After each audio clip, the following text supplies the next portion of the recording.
Rightio. Campbell's Comments New Zealand show back for another week. Cam Bray, hello mate. Mate, I thought you'd forgotten my telephone number. Where have you been? Where have you been, Paul? We've had a fair bit going on. I might have been up north, and then I might have had a little bug that sort of sidelines people for a little bit. So it did sit me on my derriere for a week or two, I can promise you that much. But it's okay, we're back, we're fighting fit, and we are ready to go. Looks a lovely day outside there today, Cam, in sunny New Zealand.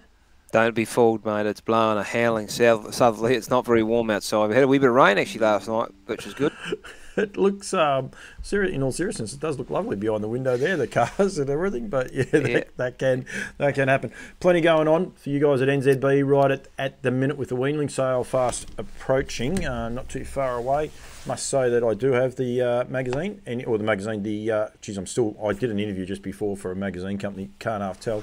The catalogue, Cam, anyone wishes to purchase a weanling there or wants to get a copy of the weanling catalogue, please get in touch with myself, Mark Hughes or Kath McIntosh, I believe, have all got catalogues here in Australia, mate.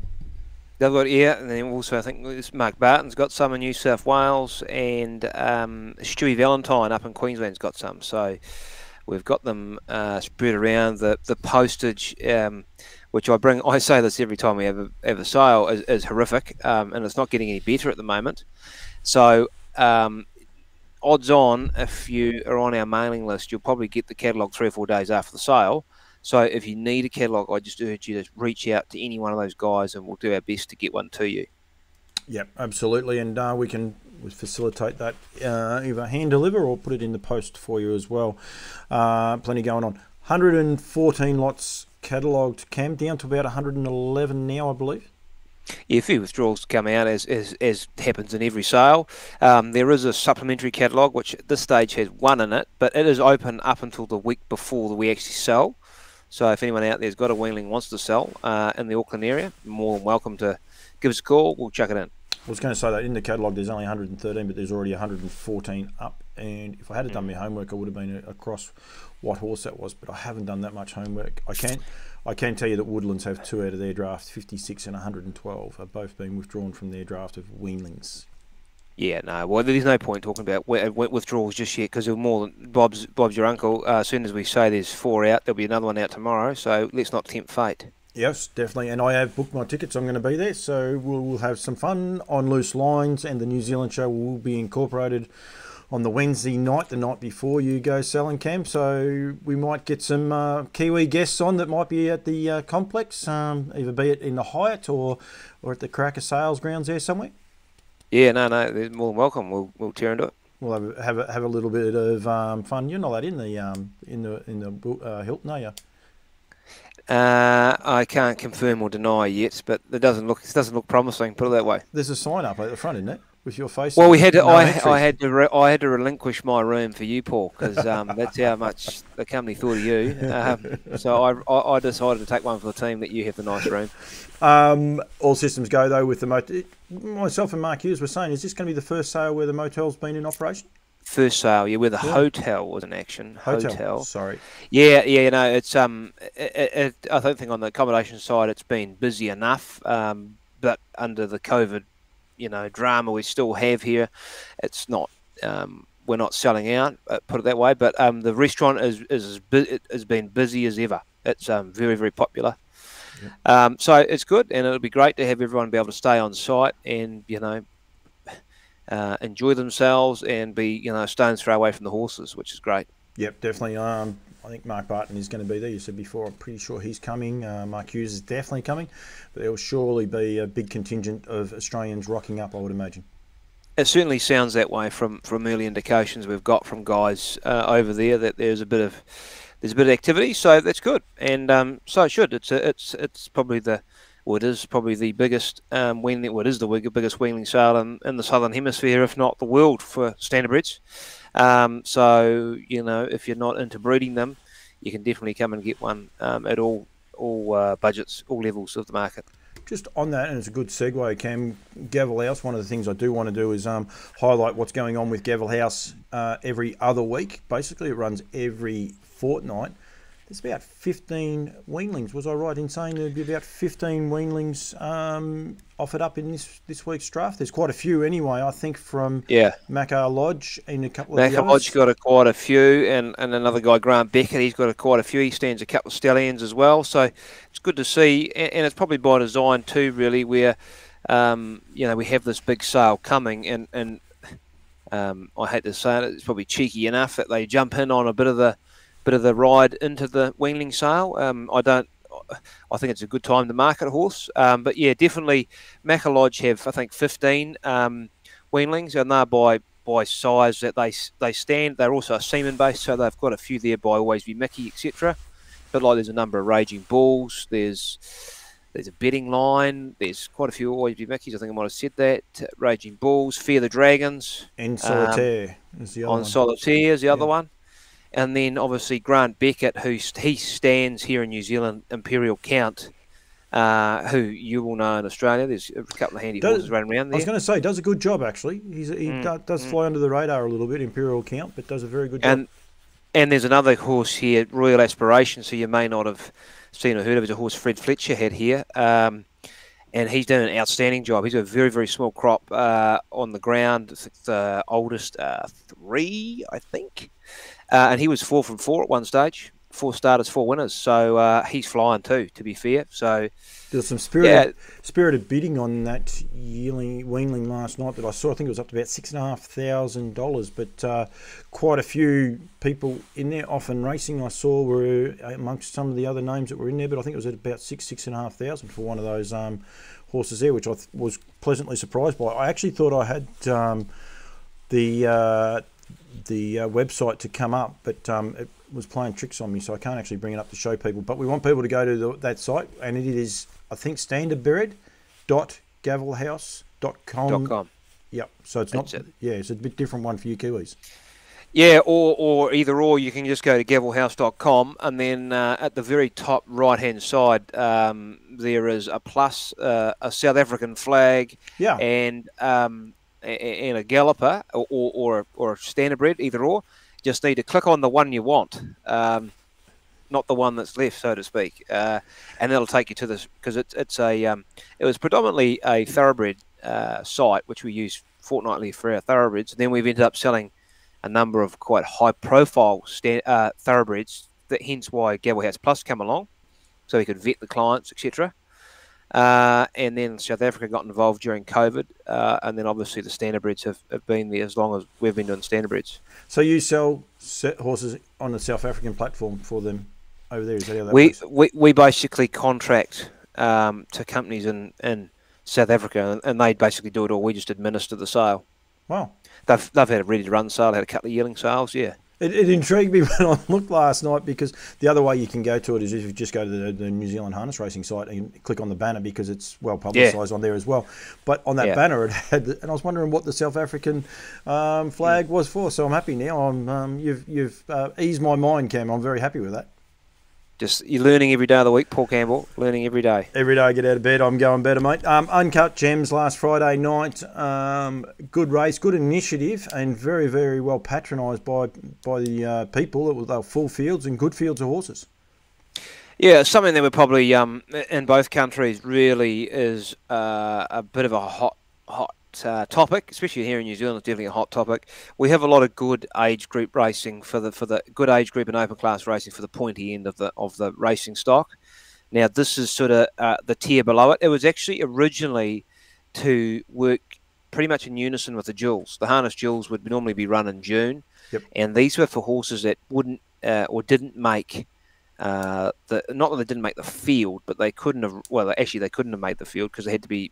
You couldn't have run in a Group 1, I think is one of the conditions. So it was for the step below, the 12 or so below Jules level.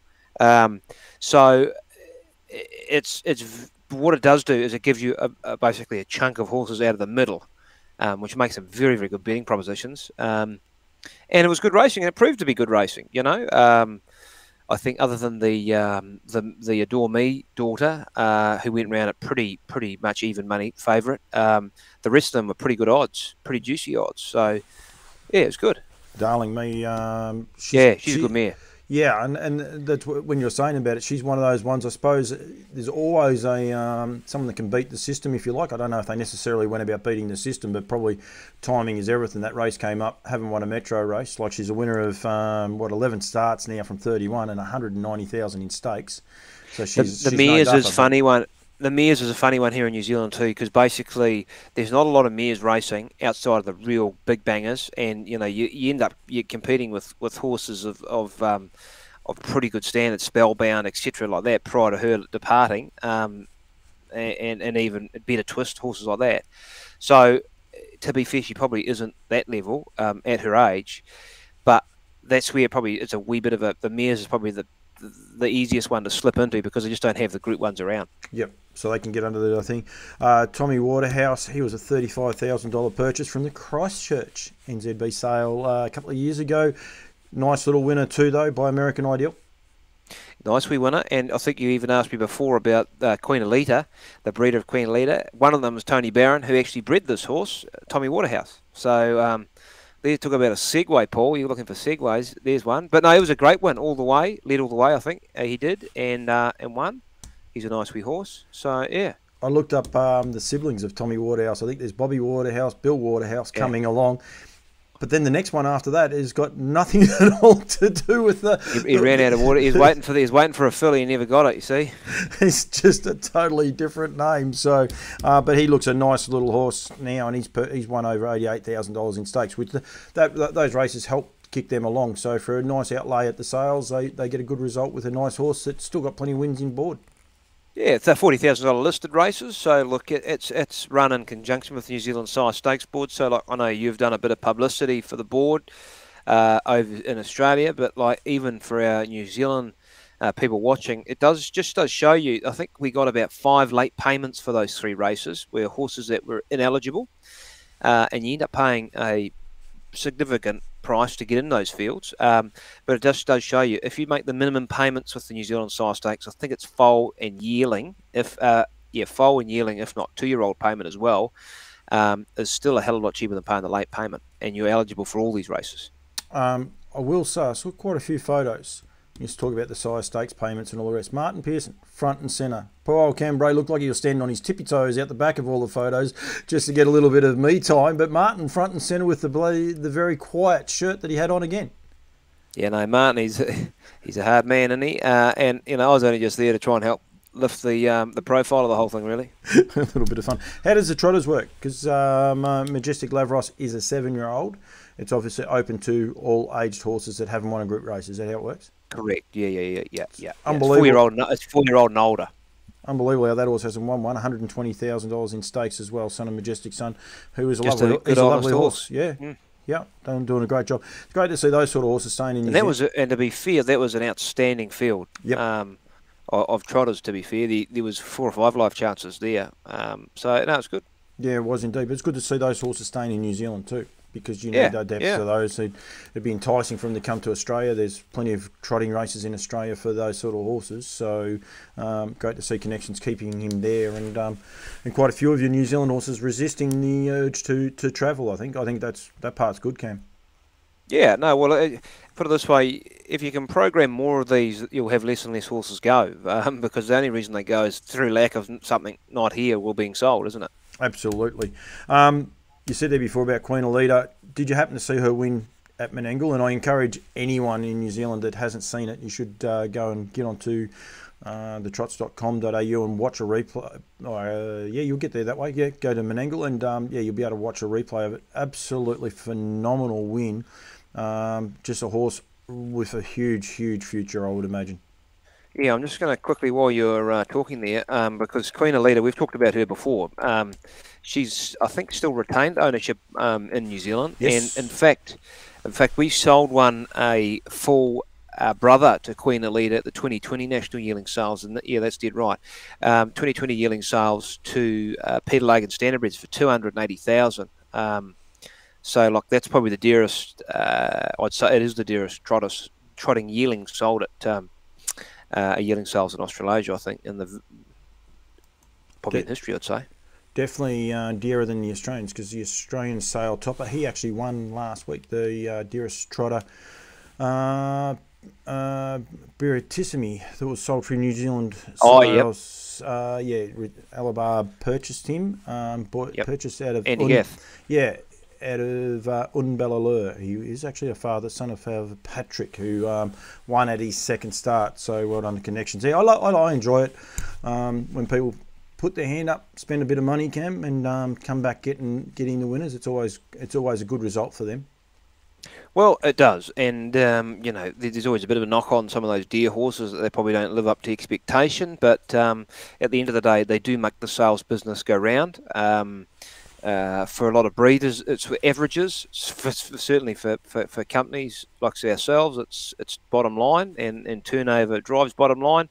So you know, and for breeders, you live and hope you get that great horse, and then obviously you then hope that horse is a great horse going out of it. So. You know, we have all the stories through sales, but these are all definitely part of them. Just quickly, Queen Elida appears to race in the Empire Rose colours. To throw you under the bus, is there any connection, or you're not sure? No, I think it was a cunning. It was a cunning. They just got onto it early, I think. Very good. I'm pretty sure that's the story. I'm not 100% sure of that. No. Yeah, I'm big on my colours, and she was one of those great horses. Had to wear she had to have a extension, barrier extension, yeah, because she was such a big mare and everything. The NZ monarchy at the end of each horse, I like to look at it, and it's one of those things I've been asked to potentially do some other stuff and keep an eye on it. Cam, horse like Cash and Flow just keeps popping up. Just a great horse for connections. Doesn't get, I suppose, the kudos of a superstar, but just constantly keeps winning. And he won as well at Menangle the other night. It was a good win. But a little oddity I found at Melton on Saturday night. Only one NZ winner, which I thought that was quite odd, and it's a lovely horse. It's back in the day, bred by the Hollands.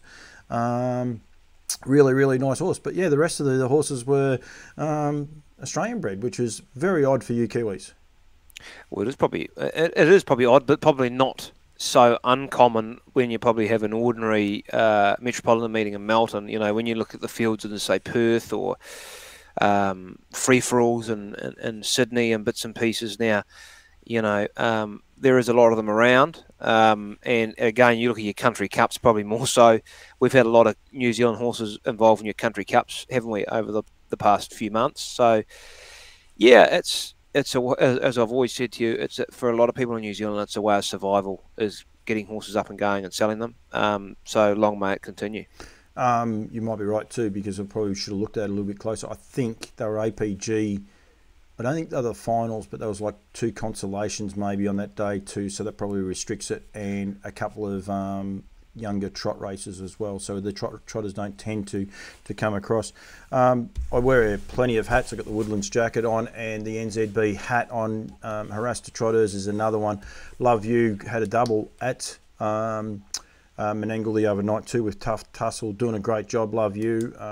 The trotters are going good. I mean, you guys copped a bit of a hiding at the sales and people that sold them, but they are definitely on the rise, especially over here in Australia. There's more. They're catering for more and more classes. And when you talk about Queen Elida and Tough Tussle racing at Menangle the other night, and both horses in good races, in different races, if you like, the La Cucaracha and then the Oaks, it's good for trotting. And I think maybe a lot of people in New Zealand might be a bit disillusioned with the trotters as far as a selling point of view, but I'd be sticking at it because I can see them still well and truly on the rise.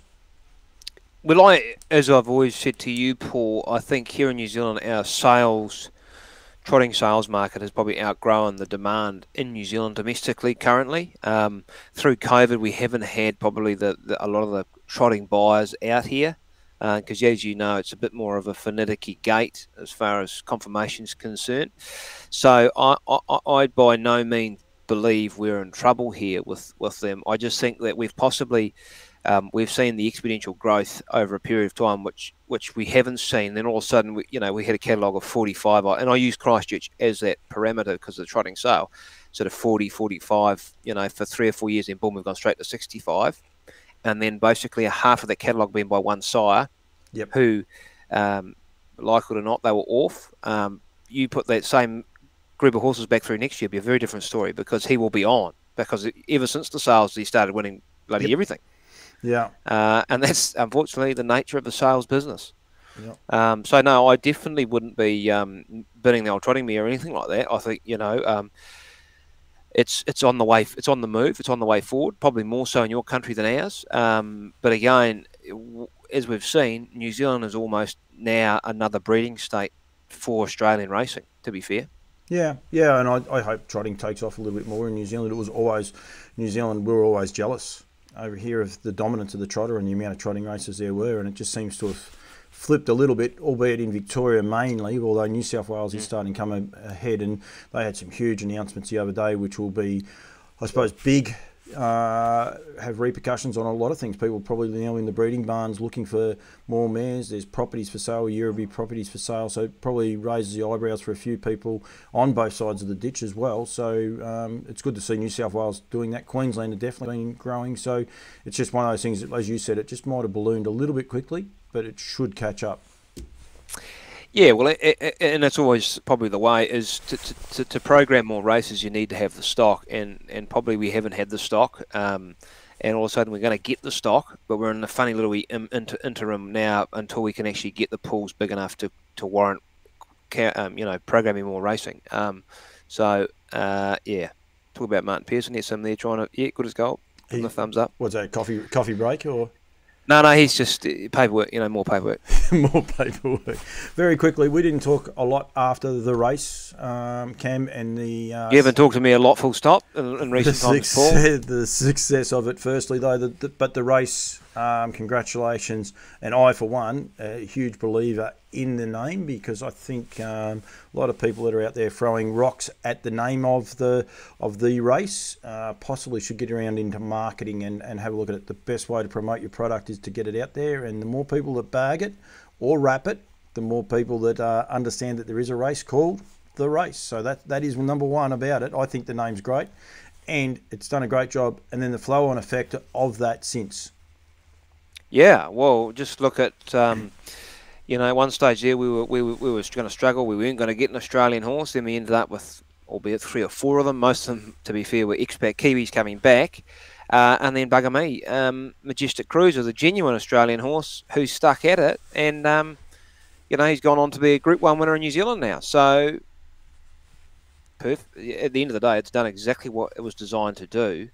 It was try and get more buy-in, trans-Tasman buy-in, back this way into New Zealand, because over the last few years we've always seen horses go to Australia and we sort of follow horses in Australia, but to try and get Australians to come back and engage back into New Zealand harness racing was really one of the key objectives of the race, and I think it's done that. I think it has indeed. Feedback from the New Zealanders about the Eureka and how it looks to be over here, the richest harness race in the world. Cam, what's the feedback been like from where you've seen? Yeah, there's been a bit of mixed. To be fair, pretty mixed. At the end of the day, it's good on them for doing what they've done. I don't know if I 100% agree with how they've gone about it, but that's my own personal opinion. It's not for me to disclose. But yeah, at the end of the day, anything good for harness racing is good. I do question. Especially if the announcements of last week seems a little bit double Dutch to tax, then to basically take with one hand and then to give from the state government from another hand. But that's just me looking in. No, I think that's the great common consensus. Everyone's quite happy for a $2 million slot race here in Australia, but why do the breeders have to pay for it? And that's the number one feedback that we've been getting from a lot of people in the industry. The other thing I will say is it won't get a lot of attention probably from New Zealand, which is probably by design too, to be fair. Like, we can't discount the fact they don't really want us to be involved in it, which is fine.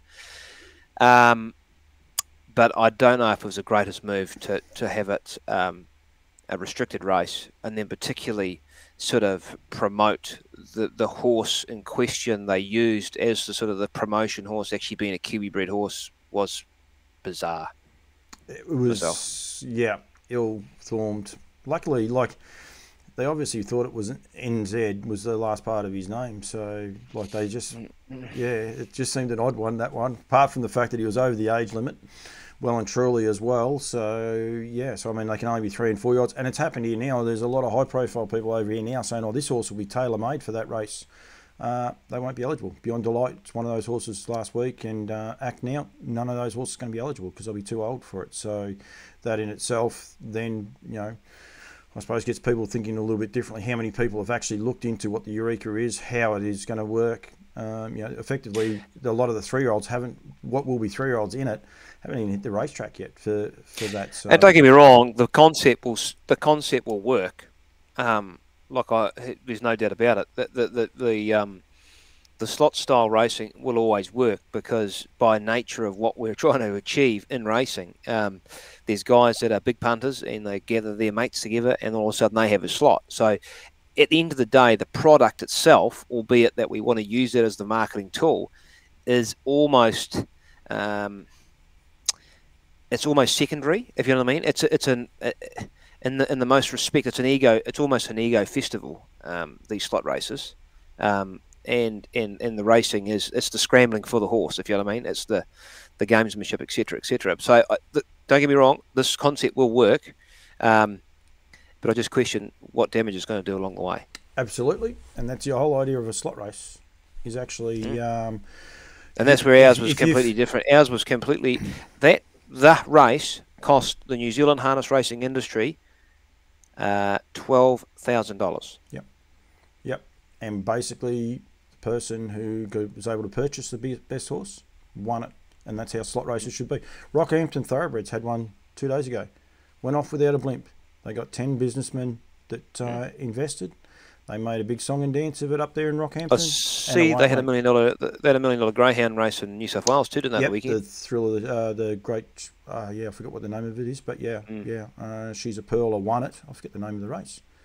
But yeah, it's $1 million race. It has been for a little while, and the likes, and the same thing there. The fat cats put their hands in their pockets and away they go. So, whereas this one, the industry seems to be the one's going to have to prop it up. So it seems a little bit odd, that part, but that's okay. That's what happens, Cam. So yeah, we can deal with that. All right, mate. Very good. Bit of a quick run through of the New Zealand show. Nothing else? You're thinking something else? I could see there's something else about to come out. I'm always thinking, Paul, but no, I'm pretty good, thanks. No, we just look forward to seeing everybody. Anyone got any questions or queries about the Weanling sale, feel free to reach out to myself, Paul, our unofficial Victorian-based agent. We'll do anything we can do to help you. You know, James just fell off his chair just then, don't you? He spilled his coffee all over his lap. He's like, what? I'll reframe that. Our New Zealand-based volunteer, our Victorian-based volunteer. He's slowly picking himself up now. He's a lot better. Yeah. God bless the Sallies. Gavel House, which is standardbred.gavelhouse.com. Or go to the banners above the New Zealand Harness Racing website, or NZB. I would imagine there'll be a banner there as well for that, or even a link into this lovely show. I could do that, Cam. That means I've got to work out how to do it, but I'll work that out. Also the Weanling sale, which is at nzbstandardbred.co.nz. Make sure you go there and you'll see all the lots, including a couple of the supplementaries, or definitely one so far, but any of the late supplementaries that come involved as well. In about 2 weeks' time, Cam, I'll be over there. So New Zealand, look out. Yeah, no, definitely. And pleasure to have you all. So it'd be great to see all our friends from Australia we haven't been able to see for other than Paul, probably for a couple of years now, I know Mark Hughes is really looking forward to being across there. So anyone who knows Hughes, he knows that it'd be interesting to see if he brings a Martin Pearson shirt or he has the regulation green. Who knows? The great unknown. We can do fashion. We can do anything on this show. Don't you worry about that. Cambrai, thank you very much, mate. Thanks, Paul. Pleasure.